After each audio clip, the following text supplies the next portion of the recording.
The OnePlus 10 Pro is the latest flagship device to be released in 2022, and although it's only currently available here in China, it will be coming to international markets in Europe, America, and the rest of Asia in early spring at the latest.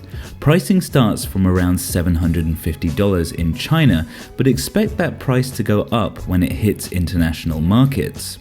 The 10 Pro is packed with the latest hardware, including the brand new Snapdragon 8 Gen 1, a second generation 120Hz LTPO display, Generation 2 Hasselblad cameras that can shoot up to 8K, a massive 5000 mAh battery, and super fast 80-watt fast charging and 50-watt wireless charging. So after looking in the box, which included that 80-watt fast charger, free case and pre-installed screen protector, let's take a look at the main event itself, the OnePlus 10 Pro.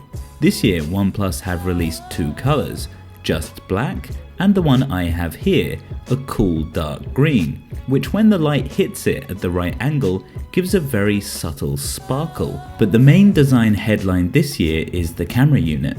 A dominating square design consisting of three lenses and the flash, which takes up a large space at the top of the phone and continues to wrap itself around, integrating itself into the metal frame.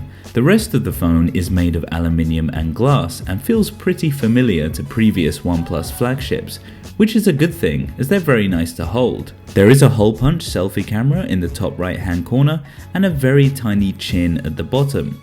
The glass screen is curved but in a slightly more subtle way this year, which I appreciate. The display hasn't changed much from last year. It's still a super sharp 6.7-inch Quad HD Plus AMOLED with a resolution of 3216 by 1440, a high pixel density of 525 pixels per inch, a refresh rate of 120 Hz, a peak brightness of 1300 nits, Gorilla Glass Victus, and a 90% screen to body ratio. So still a top-end screen here from OnePlus, with the only difference this year being the second gen LTPO panel, which is the first in any phone that allows the display to manage the hertz count more efficiently, leading to improved battery life. And I must say, this phone, from the brief time I've been using it, does feel buttery smooth, and the battery hasn't gone down that much when in use.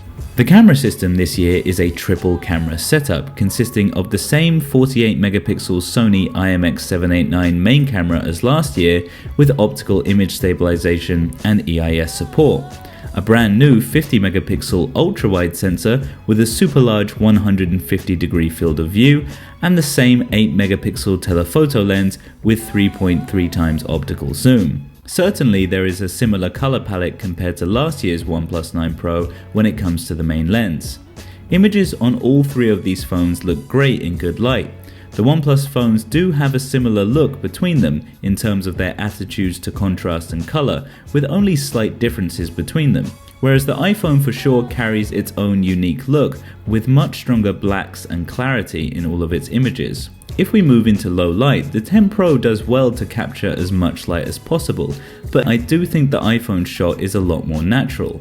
In this shot, however, we see a big improvement over the 9 Pro, and perhaps the 10 does well enough to beat the iPhone, which by the way took a much longer exposure than the 10 Pro. The room was nearly completely black, and the OnePlus 10 Pro took the shot in perhaps just over a second compared to the iPhone's 7 seconds. The ultra-wide this year has a larger 150 degree field of view, but in standard mode it's slightly cropped in. Images appear similar to the 9 Pro, sometimes doing better, but in lower light it did deteriorate in a way I didn't expect considering this is a new lens. You do however have the option to go for a full 150 degree field of view, and in good lighting the camera will take some really cool dramatic shots which I can't wait to test out properly. The zoom lens is 8 megapixels and can zoom up to 3.3 times optical. It is also the same lens as last year, and one advantage it has this year is that it's capable of capturing night mode shots, something that all previous OnePlus phones lacked. In the selfie department, the OnePlus 10 Pro certainly gives off the most detail. This year the selfie camera is 32 megapixels, double that of the 9 Pro, and in near darkness it really takes the crown. Video on the 10 Pro seems to have improved over the 9 with slightly more clarity and details and a boosted color scheme, but it's still not quite enough to crown it king over the iPhone, which is still leading the pack. Now, even though the selfie camera on the OnePlus is much higher resolution, for some reason it can only shoot 1080p at I think 24 frames a second because everything looks pretty choppy compared to the iPhone, which is shooting at 4K 60. So I'm not sure what's going in there. I've looked around the settings, couldn't find anything. The OnePlus, however, does have a few tricks up its sleeve that the iPhone doesn't, including 120 FPS shooting in 4K if you really want to capture as much motion as possible, as well as full 8K shooting at 24 FPS. RIP my storage. Talking of storage, the 10 Pro goes up to 256GB and 12 gigs of RAM, but you can actually add more RAM by borrowing some from the storage. It also comes with the latest chip from Qualcomm, the Snapdragon 8 Gen 1, giving it around a 30% performance boost over last year's flagships. There is also a hyper boost mode for gaming, which OnePlus says will overclock the CPU to deliver better performance, which will be aided by a brand new cooling system. It scored a massive 968,000 points when I ran it through Antutu benchmark, basically beating every other smartphone that has ever existed in CPU and GPU performance. If we look around the rest of the phone, there is a super fast under-display optical fingerprint scanner that is genuinely very quick, as well as face unlock, which also works very well, although it is only a 2D scan. At the bottom of the phone you have a dual SIM card slot as well as the bottom firing speaker and USB-C port. On the right hand side we have the famous OnePlus alert slider, which feels really well built and implemented, as well as the power button. On the left side we have physical volume rockers, and on top an extra microphone as well as the upper speaker and earpiece. The OnePlus 10 Pro is capable of 80 watt wired charging, a 20 watt increase over last year's 65 watt charging, as well as 60 watt wireless charging. OnePlus hasn't released any charging times, but as the 10 Pro has a larger battery this year of 5000 mAh, we can expect this to be around 30 minutes.